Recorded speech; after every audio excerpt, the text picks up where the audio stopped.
Nabi alaihi salatu wasallam mengatakan, man amila amalan laisa alaihi amruna fahuwa radd. Barang siapa yang beramal suatu amalan, amal soleh dia kerjakan, tapi tidak sesuai dengan aturan kami, maka ditolak. Walaupun itu sholat. Boleh sholat sunnah setelah sholat asar. Ana mau ba'diyah Ustaz.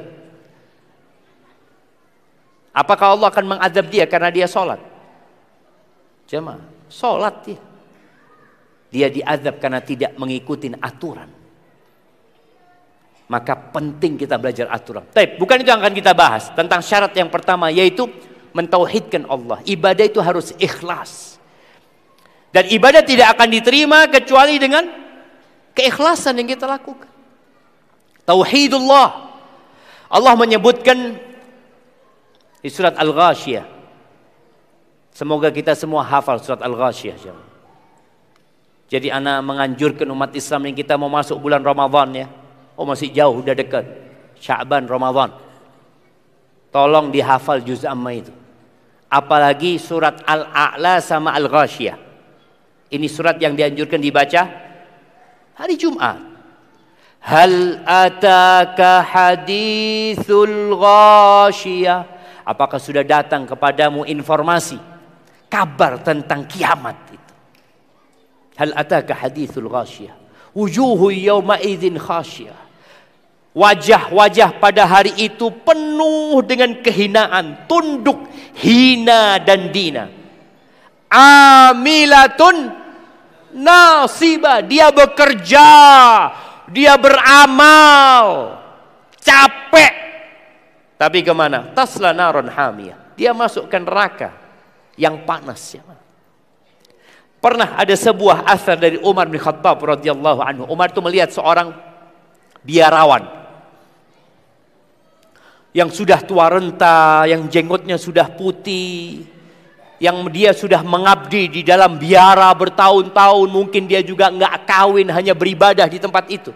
Umar ketika melihat menangis. Dikatakan, ya Amirul Mu'minin, kenapa engkau nangis? Ini orang non muslim, ini orang Nasrani. Kenapa engkau menangis melihat dia? Iya, aku ingat dengan firman Allah Azza wa Jalla, amilatun nasibah tasla naron hamiyah. Orang itu bekerja, beribadah, capek, lelah, masuk neraka. Masuk neraka. Apa penyebabnya? Karena dia tidak mentauhidkan Allah Azza wa Jalla. Dia mengatakan Tuhan itu 3-1-3-3-1. Atau ada orang-orang Islam yang berangkat haji, berangkat umrah, tapi dia masih menyekutukan Allah Azza wa Jalla dengan sesuatu, Allah tidak akan terima.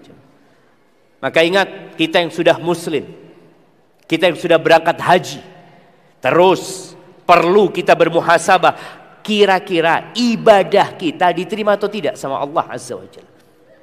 Ahibati fillah, bila ibadah bercampur dengan syirik, Allah tidak akan ampuni. Allah tidak akan terima dan Allah tidak akan ampuni. Hud, Saleh, Ibrahim, Lut, Ismail, Ishak, Yaqub, Yusuf, terus kepada Nabi Musa, Nabi Isa, sampai Nabi kita Muhammad alaihissalatu wasallam. Ini wahyu yang sama. Walaqad uhiya ilaika wa ilal ladzina min qablika. Apa isi wahyu itu? Kok semua nabi dapat wahyu yang sama? La in asyrakta la yahbatanna amaluka wa la takunanna minal khasirin. Apabila kamu melakukan kesyirikan, semua amalanmu gugur. Ini nabi jamaah. Salatnya gugur, puasanya gugur, hajinya gugur. Jangan pernah engkau mengatakan, loh saya kan sudah Islam Ustaz, nggak mungkin saya melakukan kesyirikan. Lalu Nabi alaihissalam mendapatkan wahyu itu. Siapapun dirimu, apapun jabatanmu, kalau engkau memohon kepada selain Allah Azza wa Jalla, kalau engkau menyekutukan Allah, memberikan hak khusus Allah kepada selain Allah, maka amalanmu semua akan ditolak dan engkau akan menjadi orang yang merugi. Ahibati fillah, Ana tidak tahu di Padang Panjang ini apakah masih ada tempat-tempat mencari pesugihan. Nggak ada. Alhamdulillah. Di beberapa daerah itu ada tempat-tempat mencari pesugihan. Dan yang mengherankan, yang berangkat ke tempat itu semua agama. Bukan cuma umat Islam. Mereka mempercayai di tempat itu ada pesugihan. Mereka meminta kepada siapa? Kepada Allah Azza wa Jalla. Ini rumah Allah, nggak perlu ke sana. Kalau engkau bicara memohon kepada Allah, ada tempat di muka bumi namanya Baitullah, rumah Allah, tempat yang dimuliakan dan dicintai oleh Allah Azza wa Jalla. Dan ahibati fillah, innallaha la yaghfiru an yushraka bihi wa yaghfiru ma duna dzalika liman yasha. Jadi satu dosa yang harus antum hindari, syirik. Di samping dosa-dosa lainnya, ada banyak dosa. Ijtanibus sab'al mubiqat, kata Nabi SAW, hindarin 7 dosa besar. Yang pertama, asyirku billah, melakukan kesyirikan kepada Allah Azza wa Jalla. Kalau orang itu berzina, dosa besar zina jamaah. Kalau orang itu mencuri, dosa besar mencuri. Kalau orang itu melakukan riba, dosa besar. Tapi dia tidak melakukan syirik, kemungkinan diampuni ada enggak? Ada. Tapi bagaimana kalau orang ini berangkat haji, berangkat umroh, dia seorang yang dermawan, tapi ternyata dia melakukan kesyirikan dan mati di atas kesyirikan tersebut, maka semua amalannya gugur dan tidak bakal masuk surga. Sekarang ini ada usaha. Jadi dulu ketika Indonesia dijajah sama Belanda, berapa tahun dijajah? 350 tahun. Baik, Belanda itu bawa 3G ke sini. Penjajah itu bawa 3G. Bawa apa yang pertama? Glory, gold, dan gospel. Dia bawa 3 itu. Dia memang mencari kemenangan, mencari kejayaan, kemudian dia mencari emas, dia mencari harta, makanya dikeruk negeri kita. Dan dia membawa satu lagi, bawa gospel. Jadi mereka datang memang membawa agama. Ada misi agama Belanda ke negeri kita. Dan sisanya kita melihat, ketika Belanda pergi ada banyak sisa-sisa gospel yang ditinggalkan oleh Belanda. Tapi subhanallah, umat Islam sadar dengan bahaya itu. Lalu mereka berusaha untuk merusak agama umat Islam lewat dalam. Muncullah yang namanya Snok-Hogron, yang dia berganti nama Abdul Ghaffar, dan dikatakan dia itu hafal Quran dan dia berangkat haji jemaah. Snok-Hogron ini, padahal dia seorang orientalis yang memang untuk menghancurkan umat Islam di Indonesia. Tapi ketika penjajahan bubar, maka ada usaha lain untuk menghancurkan umat Islam lewat pemikiran mereka. Sekarang lagi digalakkan, digaungkan, semua agama sama. Udahlah, semua agama sama.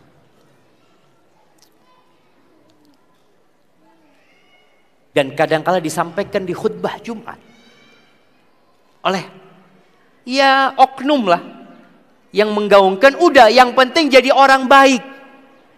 Yang penting engkau itu bagaimana sikapmu kepada manusia, hablum minannasnya baik. Dia melupakan hablum minallah. Padahal dari dulu buya-buya ulama-ulama selalu menyampaikan hablum minallah dan hablum minannas. Hablum minallah dengan mentauhidkan Allah, hablum minannas dengan berbuat baik kepada manusia. Tapi mulai ada usaha, udah nggak penting hablum minallah. Yang penting hablum minannas. Sampai ada usaha bukan hanya di Indonesia, karena ini usaha internasional ya, supaya nggak ada lagi penyebutan orang kafir. Oke, kita ini toleransi jemaah. Umat Islam itu umat yang sangat toleransi.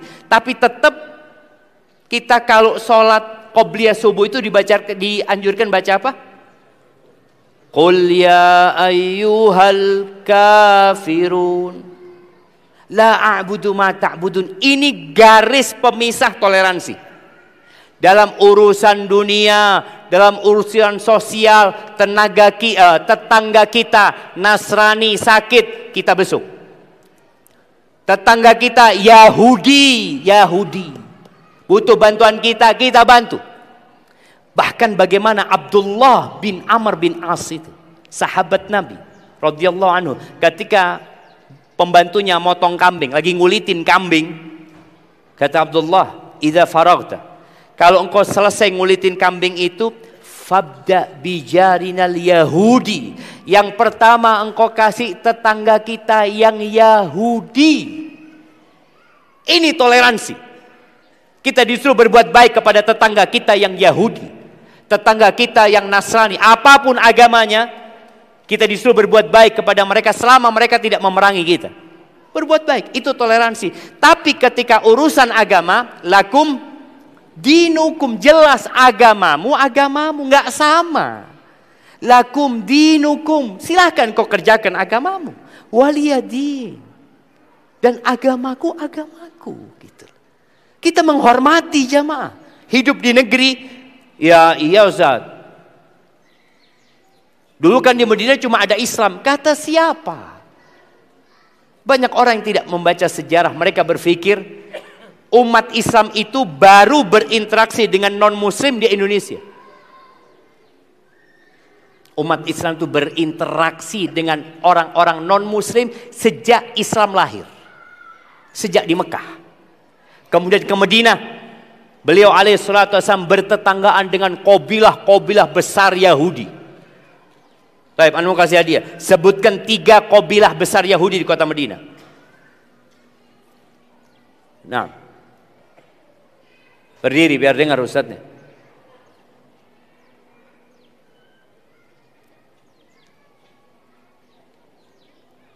Tafadhal. Banu Qainuqa, Banu Quraidah. Satu lagi, Banu Nadir. Ahsanta. Mau fulus apa buku? Hah? Buku? Fulus sama kita.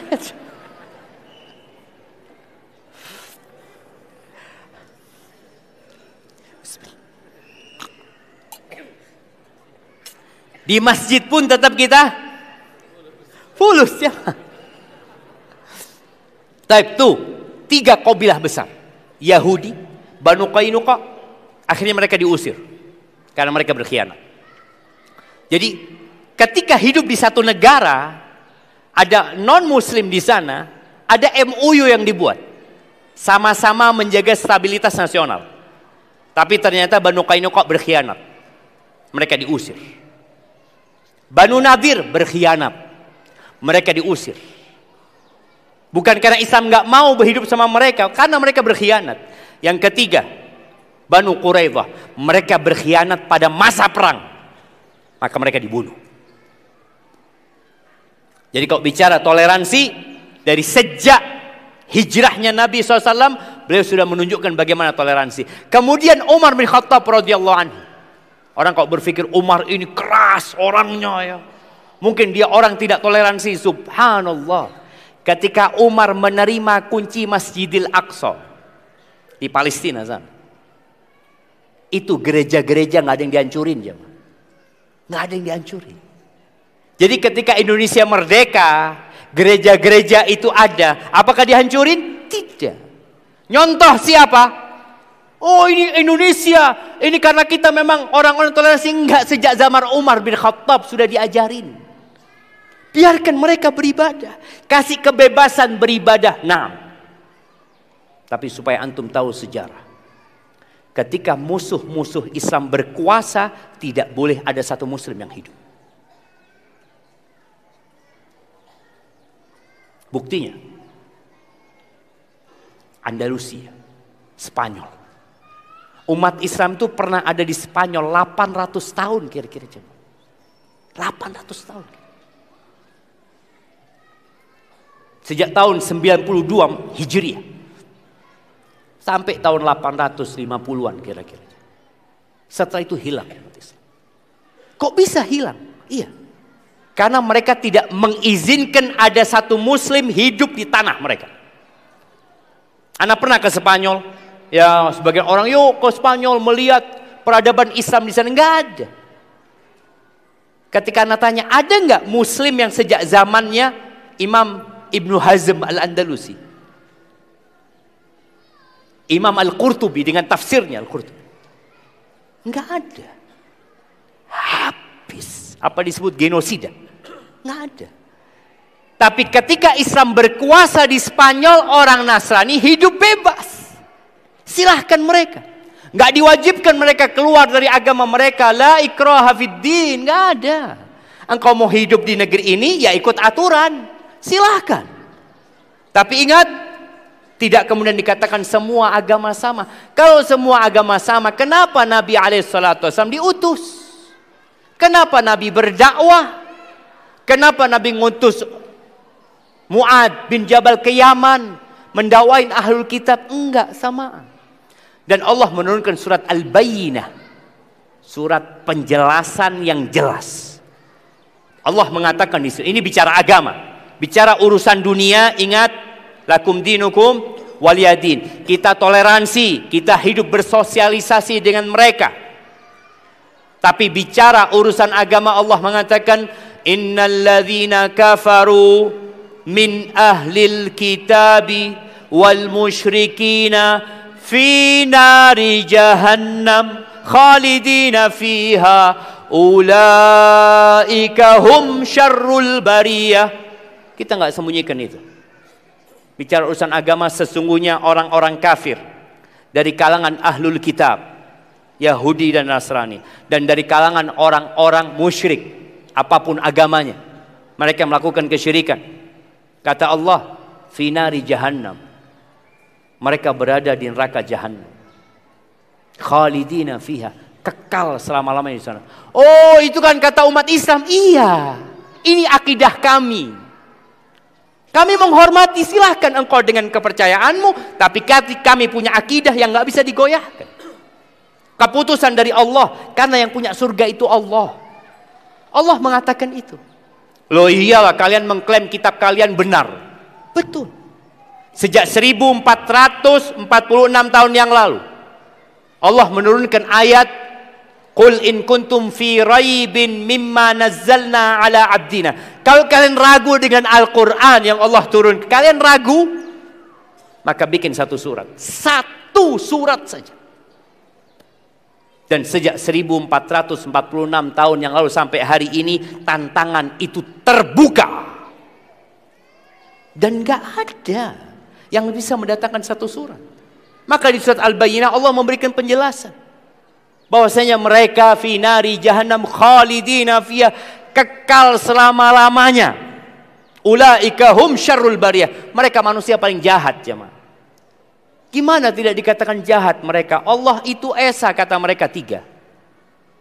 Hanya Allah yang berhak disembah. Mereka sembah binatang-binatang, jemaah. Batu disembah, gunung ciptaan Allah dikasih sesajen sama mereka, lautan pun mereka sembah. Apa yang tidak mereka sembah? Padahal la ilaha illallah. Maka ingat, ibadah itu tidak dikatakan ibadah kecuali dengan adanya tauhid. Tauhid itu la ilaha illallah. Tiada Tuhan yang berhak disembah. Banyak Tuhan di muka bumi yang disembah. Baik itu ada yang menyembah nabi, ada yang menyembah malaikat, ada yang menyembah mentari, ada yang menyembah bulan, ada yang menyembah lautan, ada yang menyembah sapi, ada yang menyembah patung. La ilaha, nggak ada Tuhan yang benar illallah, kecuali Allah. Maka semoga kita bisa menjaga keislaman kita tanpa kita mendolimin orang-orang selain muslim, tapi tetap Kita katakan la ilaha illallah Muhammad Rasulullah. Kita katakan innad dina indallahil Islam, agama yang benar yang diterima di sisi Allah hanya Islam. Wa man yabtaghi ghairal islami dinan falan yuqbala min, barang siapa yang mencari agama selain Islam tidak akan diterima. Tidak akan diterima. Iya. Tapi di Indonesia, semua orang mau milih agama dikasih kebebasan. Itu hak sebagai warga, sebagai rakyat. Tapi dalam agama kita Allah nggak akan terima. Allah tidak akan terima. Wa huwa fil akhirati minal khasirin. Dan dia di akhirat termasuk orang-orang yang merugi. Ahibati fillah, terakhir sebelum masuk ke sesi tanya jawab. Jangan pernah merasa aman dari syirik. Nabi Ibrahim itu berdoa supaya diselamatkan dari kesyirikan. Siapa yang hafal doanya Nabi Ibrahim? Nah,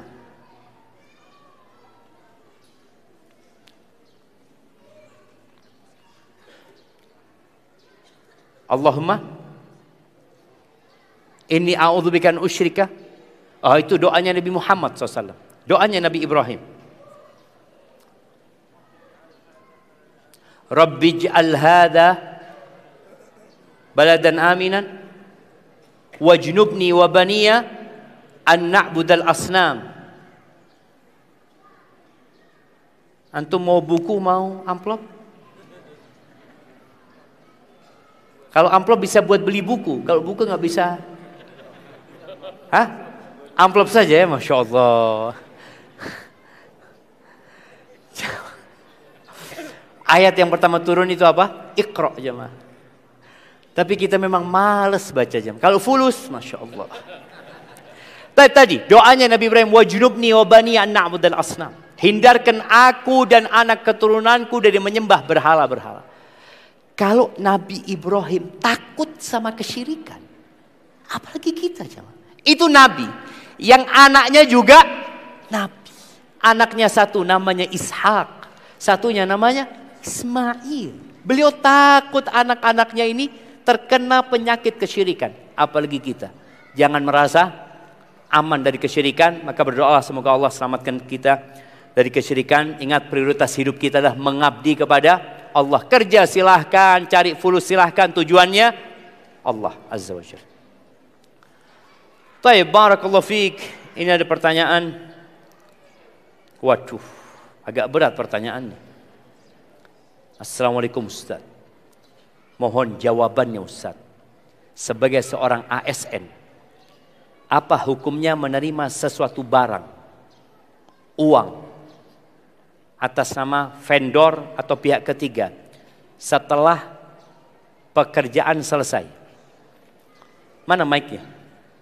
Ada mic tadi? Mic. Kasihkan ke PJ Wali Kota.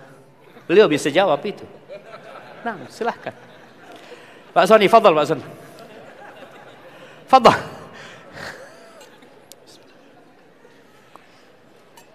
Ini urusan sama negara ini. Boleh nggak sama negara terima? Sama negara, bukan bicara agama Pak Soni.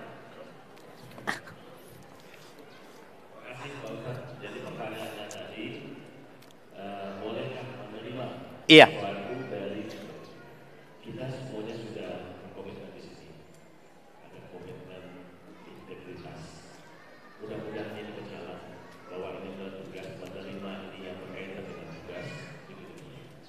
Ya, alhamdulillah. Selesai sudah jawabannya. Nah, artinya nggak perlu tanya sama Ustadz. Ini perkara Nabi alaihissalatu mengatakan istafti qabla qalbak. Engkau minta fatwa sama hatimu aja. Kira-kira kalau ketahuan sama atasan, bagus nggak? Ya enggak lah, nggak boleh. Secara hukum negara nggak boleh. Disebut apa? Gratifikasi. Jadi harus dikembalikan ke negara. Nanti kasihkan ke negara, ya fadol. Jadi pemasukannya negara. Jangan dibawa pulang. Loh Ustaz, ini kan dia ikhlas ngasihnya Ustaz. Ana udah tanya, ikhlas katanya. Antum sudah dapat gaji atas tugas itu. Berdasarkan itulah antum tidak boleh menerima perkara-perkara yang merupakan tugas antum. Kecuali setelah antum bekerja, antum kerja lagi, buka usaha atau apa, ya lain lagi, itu pemasukan lain. Tapi income yang antum dapatkan dari tugas harus kembali ke tempat antum bertugas. Tapi sayang Ustaz, antum kalau tolak dan antum kembalikan ke negara, Allah akan kasih berkah di rezeki antum. Allah akan kasih berkah. Antum kan akan berpikir nilainya, ya Allah banyak ini. Ana pernah ketemu dengan seorang jenderal. Dia pada waktu itu Kapolda. Dia cerita, Ustaz, ana ini bingung Ustaz, kata dia. Dengan sistem yang ada, kata dia. Setiap hari Senin apel, ana itu selalu memberikan motivasi kepada anak buah untuk menjadi orang yang amanah, ya tadi integritas ya. Ana sudah sampaikan, nanti ana masuk kantor, Ustaz, ada amplop yang lewat lagi, ya Allah, kata dia. Iya, tapi kita tidak boleh biarkan ini jamaah. Karena ini akan rusak sampai anak kita nantinya. Terus sistem itu ya harus ada yang memutus. Enggak lah, bismillah. Dan insya Allah ketika antum menolak itu, rezeki antum tidak akan berkurang. Tapi kalau antum melihat nominal, antum akan sayang. Tapi enggak. Antum kembalikan ke negara sebagai seorang rakyat yang ingin negara ini maju. Dan kalau nggak salah Bapak Prabowo baru saja ya memberikan arahan yang benar-benar tegas untuk masalah ini jamaah. Dan semoga 5 tahun ke depan negeri kita dan selanjutnya menjadi lebih baik jamaah. Maka nggak perlu tanya sama Ustadz ini jamaah. Tanya sama Bapak PJ Wali Kota, sudah dijawab tadi.